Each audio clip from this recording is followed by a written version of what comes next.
Dear students, myself Asad Ali Bajwa.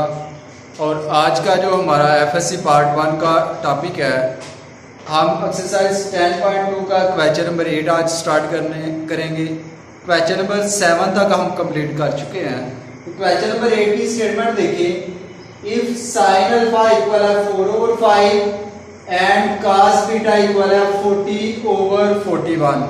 हमें sine alpha की value दी गई है 4/5 एंड cos बीटा की वैल्यू दी गई है 40/41, where 0 less than alpha less than π/2 and 0 less than beta less than π/2। ये हमें बताने का क्या मकसद है। ये जो वैल्यूज बताई गई हैं कि 0 less than π/2 and 0 less than beta less than π/2 के अल्फा और बीटा जो है वो लाई कर रहे हैं बिटवीन 0 एंड 2 π/2। और अगर इसको कोऑर्डिनेट में देखें तो हमने सबसे फर्स्ट जो टॉपिक किया था वो कोऑर्डिनेट का किया था। तो 0 से लेके π/2 जो कोऑर्डिनेट बनता है वो फर्स्ट कोऑर्डिनेट बनता है। π/2 कौन सा एंगल होता है? 90 का एंगल होता है। तो 0 से लेके 90 तक जो एंगल बनता है वो फर्स्ट कोऑर्डिनेट में लाई करता है। तो ये दोनों किस में लाई कर रहे हैं? फर्स्ट कोऑर्डिनेट में। और फर्स्ट में all trigonometric functions are positive, so these functions are positive. Show that sin alpha minus beta equal 133/205। हमने ये शो करवाना है कि sin alpha minus beta equal आना चाहिए 133 डिवाइडेड बाय 205। ये हमने प्रूफ करवाना है। तो फर्स्ट ऑफ ऑल हम क्या करेंगे स्टूडेंट्स कि हमने जिस वैल्यू का प्रूफ करवाना है उस वैल्यू का फार्मूला लिखें। तो sin अल्फा माइनस बीटा का क्या फार्मूला होगा? sin alpha cos beta minus cos alpha sin beta. अब फार्मूले के अकॉर्डिंग देखें तो हमारे पास sin अल्फा की वैल्यू भी दी गई है, cos बीटा की वैल्यू भी दी गई है, लेकिन हमारे पास ना तो cos अल्फा की वैल्यू है और ना ही sin बीटा की वैल्यू है। तो फर्स्ट ऑफ ऑल हम क्या करेंगे कि हम cos alpha and sin beta की वैल्यूज फाइंड आउट करेंगे। और वो आप बाय यूजिंग पाइथागोरस थ्योरम भी फाइंड आउट कर सकते हैं, या तो आप ट्रिग्नोमेट्रिक आइडेंटिटीज यूज करते हुए फाइंड कर सकते हैं। तो देखिए हमारे पास sin अल्फा किसके इक्वल होता है? वेरी फर्स्ट जो लेक्चर हमने किया था चैप्टर नंबर 9 में, उसमें हमने देखा था कि sin अल्फा इक्वल होता है या sin थीटा इक्वल होता है परपेंडिकुलर ओवर हाइपोटेनस के। तो यहाँ पे sin अल्फा की वैल्यू क्या दी गई है? 4/5। तो अगर इन दोनों को आपस में कंपैरिजन करवाया जाए तो यहां से परपेंडिकुलर की वैल्यू क्या होगी? 4 आएगी और हाइपोटेनस की वैल्यू क्या आएगी? 5 आएगी। अगर इसके हम ट्राइंगल बनाए तो let's suppose A B and C हमारे पास एक ट्राइंगल है जिसमें परपेंडिकुलर की वैल्यू क्या आई है? 4 आई है और हाइपोटेनस की वैल्यू क्या आ रही है? 5 आ रही है। तो हमने बेस की वैल्यू यहां से फाइंड आउट करनी है। तो बेस की वैल्यू निकालने के लिए स्टूडेंट्स हम यहां पे पाइथागोरस थ्योरम अप्लाई करेंगे। और पाइथागोरस थ्योरम क्या होता है? हाइपोटेनस का स्केल इक्वल आता है बेस का स्केयर प्लस परपेंडिकुलर का स्केयर। ये हमारे पास पाइथागोरस थ्योरम होता है जिसको उर्दू में मसला फिसागोरस भी कहते हैं। तो देखें यहाँ पे हमारे पास हाइपोटेनस की वैल्यू क्या आ रही है? 5 आ रही है। 5 का क्या आ रहेगा? स्केयर हमने फॉर्मूले में वैल्यूज पुट की है और बेस की वैल्यू हमने फाइंड आउट करनी है। और यहाँ पे जो परपेंडिकुलर है, परपेंडिकुलर की वैल्यू क्या होगी? 4 आएगी। तो यहाँ पे 5 का स्केयर ले तो क्या आएगा? 25। 4 का स्केयर ले तो क्या आएगा? 16 आएगा। ये इस साइड पे प्लस है, दूसरी साइड पे जाके क्या होगा? माइनस हो जाएगा। इक्वल किसके आ गया? बेस का स्केयर। अब बेस का स्केयर इक्वल आएगा किसके? 25 में से 16 को माइनस करें तो ये इक्वल आएगा 9 के। तो आपको पता होगा कि स्केयर जहां पे आ जाए तो स्केयर को खत्म करने के लिए हम अंडर रूट अप्लाई करते हैं। तो हमने यहाँ पे क्या कर दिया? दोनों साइड पे अंडर रूट अप्लाई किया है। इसका स्क्वायर अंडर रूट से कैंसिल हो गया और 9 का अंडर रूट ले तो किसके इक्वल आता है, 3 के इक्वल आएगा। आप देखें यहाँ पे स्टूडेंट्स, हमने यहाँ पे cos अल्फा की वैल्यू निकालनी है। ये माइंड में रखनी है आपने बात के, जब हम अल्फा वाला फंक्शन यूज करेंगे तो उससे अल्फा की वैल्यू ही निकलेगी, बीटा की वैल्यू हम नहीं निकाल सकते। तो यहाँ पे क्या आ गया, cos अल्फा इक्वल होता है बेस ओवर हाइपोटेनस के। तो बेस की वैल्यू हमारे पास 3 आई है और हाइपोटेनस की वैल्यू क्या है हमारे पास 5 है। तो cos अल्फा किसके इक्वल आ गया, 3/5। अब उसके बाद हमें वैल्यू चाहिए साइन बीटा की। तो साइन बीटा की वैल्यू निकालने के लिए हम cos बीटा वाला फंक्शन यूज करेंगे। तो cos बीटा बचे किसके इक्वल है, cos बीटा इक्वल है 40/41 और cos थीटा का हमारे पास फार्मूला क्या होता है, बेस ओवर हाइपोटेनस। अगर इन दोनों वैल्यूज का आपस में कंपैरिजन करवाया जाए तो कंपैरिजन करवाने से बेस की वैल्यू क्या आएगी, 40 आएगी और हाइपोटेनस की वैल्यू क्या आएगी, 41 आएगी। अब दोबारा अगेन हम यहाँ पे क्या करेंगे, पाइथागोरस थ्योरम अप्लाई करेंगे। पाइथागोरस थ्योरम क्या होता है, हाइपोटेनस के स्क्वायर इक्वल आता है बेस का स्क्वायर प्लस परपेंडिकुलर का स्क्वायर।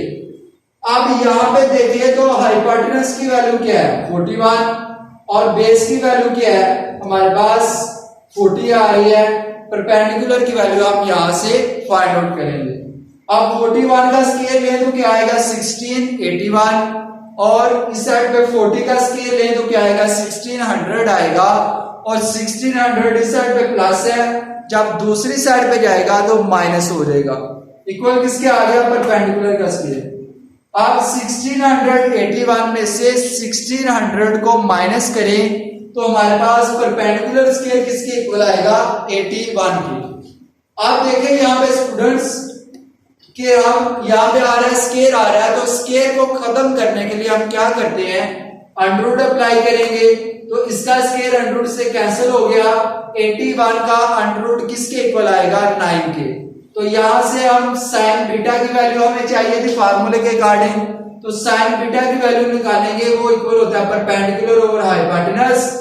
अब यहाँ पे परपेंडिकुलर की वैल्यू क्या आ रही है, 9 आ रही है और हाइपोटेनस की वैल्यू क्या थी हमारे पास 41। ये माइंड में रखना कि अगर हमने यहाँ पे साइन बीटा की वैल्यू निकाली है तो वो बीटा वाले फंक्शन से निकालेंगे, अल्फा वाले फंक्शन से नहीं निकालेंगे। तो यहाँ पे क्या आ गया, साइन बीटा की वैल्यू आई 9/41। अब according to statement of question हमने प्रूफ क्या करवाना है कि sine alpha minus beta equal आना चाहिए 133/205। तो यहाँ पे देखिए हमने साइन अल्फा माइनस बीटा का फार्मूला लिखा है, sine alpha cos beta minus cos alpha sine beta. तो हमारे पास साइन अल्फा की वैल्यू आई है 4/5 जो गिवन थी हमें, और cos बीटा की वैल्यू भी हमें गिवन है, वो आई है 40/41। हमने cos अल्फा की वैल्यू निकाली, वो हमारे पास आई है 3/5 और साइन बीटा की वैल्यू ये हमने निकाली 9/41।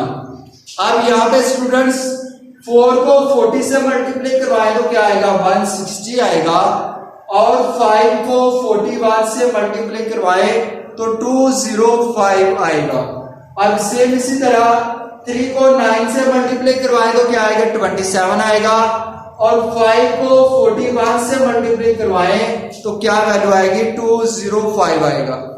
आप देखिए यहाँ पे इसका एलसीएम ले तो एलसीएम हमारे पास क्या आएगा, 205 आएगा। तो यहाँ पे क्या वैल्यू आ गई, 160 माइनस क्या आएगा, 27। तो 160 में से 27 को माइनस करें तो हमारे पास किसके इक्वल आएगा, 133/205। तो यही हमने प्रूफ करवाना था।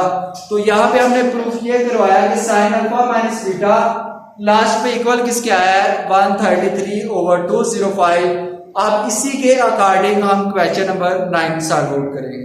अभी हमने क्वेश्चन नंबर 8 सॉल्व आउट किया है एक्सरसाइज 10.2 का। अब हम क्वेश्चन नंबर 9 सॉल्व आउट करेंगे क्वेश्चन नंबर 8 को यूज करते हुए।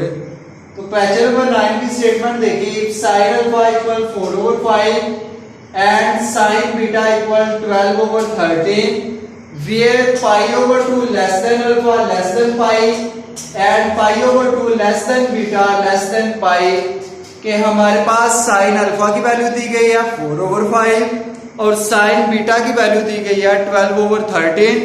हमने यहाँ पे फाइंड आउट क्या करना है, इसका फर्स्ट पार्ट है हमारे पास कि हमने साइन अल्फा प्लस बीटा की वैल्यू फाइंड करनी है।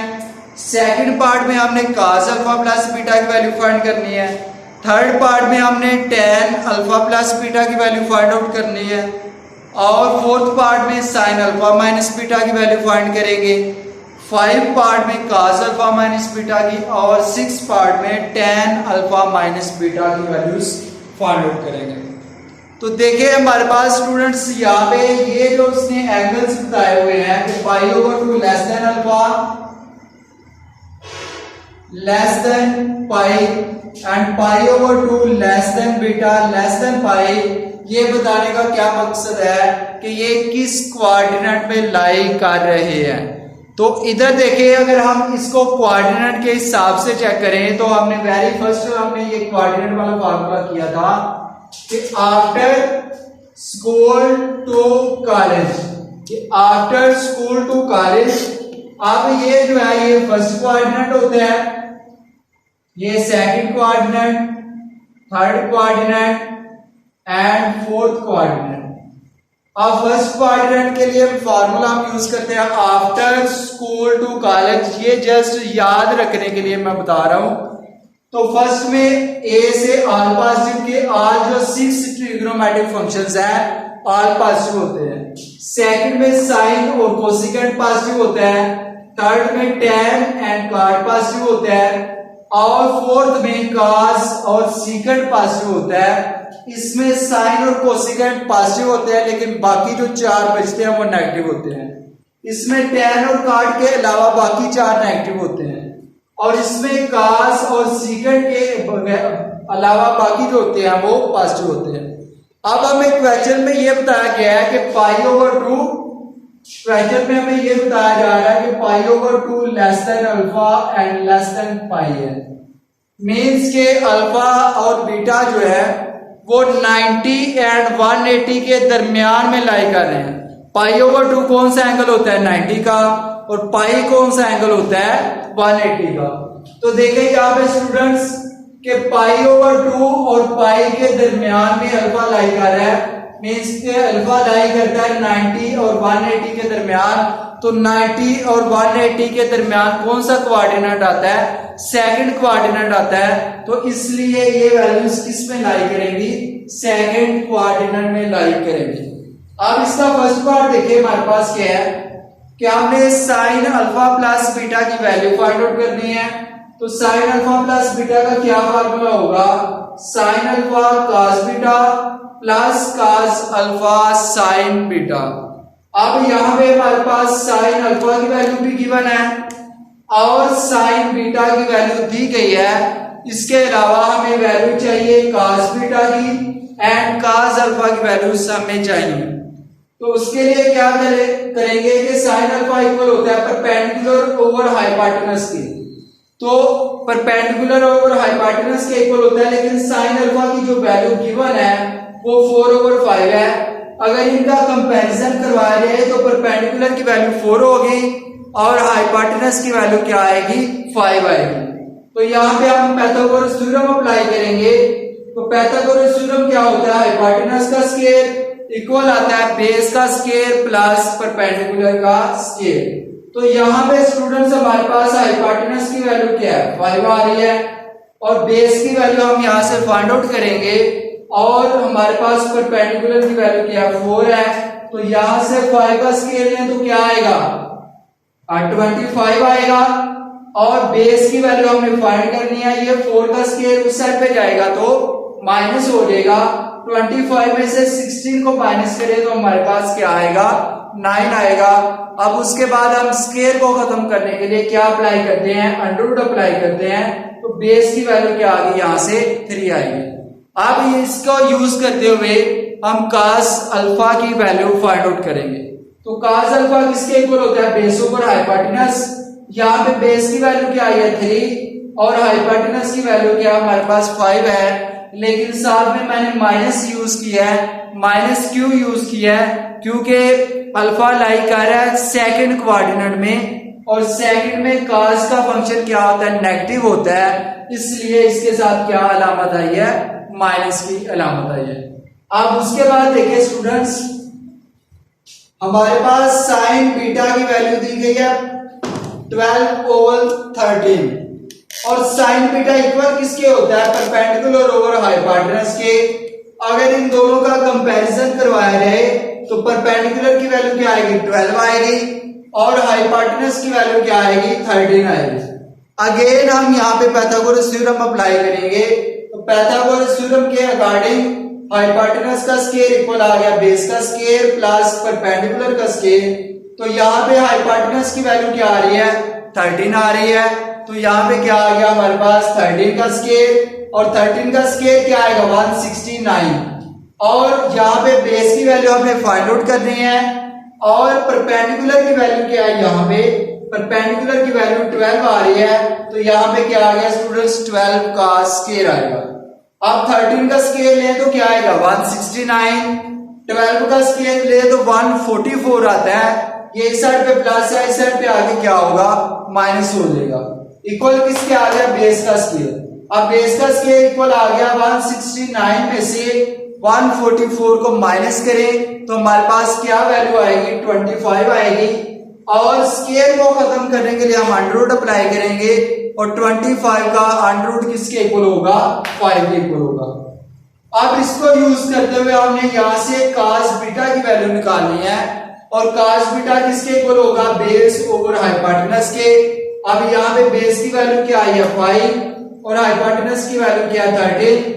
लेकिन यहाँ पे भी मैंने माइनस साथ में यूज किया। वो क्यों किया है? क्योंकि बीटा लाई कर रहा है सेकंड कोऑर्डिनेट में, और सेकंड में cos का फंक्शन क्या होता है? नेगेटिव होता है, इसलिए इसके साथ क्या आ गया? माइनस आएगा। अब उसके बाद फर्स्ट पार्ट में हमने क्या करना है? साइन अल्फा प्लस बीटा की वैल्यू फाइंड करनी है, उसका हमने फार्मूला लिख दिया है। सेकंड पार्ट में हमने cos अल्फा प्लस बीटा की वैल्यू फाइंड आउट करनी है, उसका फार्मूला लिख दिया है। और थर्ड पार्ट में हमने tan अल्फा प्लस बीटा की वैल्यू फाइंड आउट करनी है, उसका फार्मूला लिख दिया है। अब स्टूडेंट्स इसके बाद आप क्या करेंगे कि क्वेश्चन नंबर 8 के अकॉर्डिंग ही आप यहाँ पे साइन अल्फा की वैल्यू पुट करें जो आपको गिवन है। cos बीटा की वैल्यू ये हमने निकाली है, cos अल्फा की वैल्यू भी हमने निकाली है यहाँ पे ये वाले, और उसके बाद साइन बीटा की वैल्यू हमें गिवन है, तो उसके अकॉर्डिंग आप यहाँ पे वैल्यूज पुट करें तो आपके पास साइन अल्फा प्लस बीटा की वैल्यू निकल आएगी। और फोर्थ पार्ट में हमने करना है कि साइन अल्फा माइनस बीटा के लिए वैल्यू फाइंड करनी है। देखिए अगर यहाँ पे प्लस है तो इस साइड पे भी दरमियान में प्लस आएगा, अगर इधर माइनस आ जाए तो यहाँ पे भी माइनस आएगा। तो इस फार्मूले को यूज करते हुए आप वैल्यूज निकालेंगे। वैल्यूज आपने निकाली हुई है, आपने जस्ट क्या करना है कि फार्मूलाज में वैल्यूज पुट करनी है। अब उसके बाद अगर यहाँ पे प्लस आ रहा है cos के फंक्शन में, तो यहाँ पे क्या आया? माइनस आया है। अगर यहाँ पे माइनस आएगा तो यहाँ पे क्या आ जाएगा? प्लस आ जाएगा। तो यहाँ पे आप वैल्यूज पुट करें, आपके पास cos अल्फा प्लस बीटा की वैल्यू आ जाएगी। और tan अल्फा प्लस बीटा के लिए आप क्या करेंगे कि आप इसका फार्मूला यूज कर सकते हैं, tan alpha plus tan beta divided by 1 minus tan alpha tan beta, या आप इस तरह कर ले कि tan alpha plus beta equal होगा sin alpha plus beta over cos alpha plus beta. तो आपके पास sin अल्फा प्लस बीटा की जो वैल्यू आएगी और cos अल्फा प्लस बीटा की जो वैल्यू आएगी, दोनों को आपस में डिवाइड करवाएं तो आपके पास tan अल्फा प्लस बीटा की वैल्यू आ जाएगी। आज का हमारा टॉपिक यहाँ तक एंड होगा। उम्मीद है कि सब स्टूडेंट्स को समझ आ गई होगी। अगर फिर भी अगर आपको कहीं पे कोई कंफ्यूजन है तो आप हमसे डिस्कस कर सकते हैं। अल्लाह हाफिज।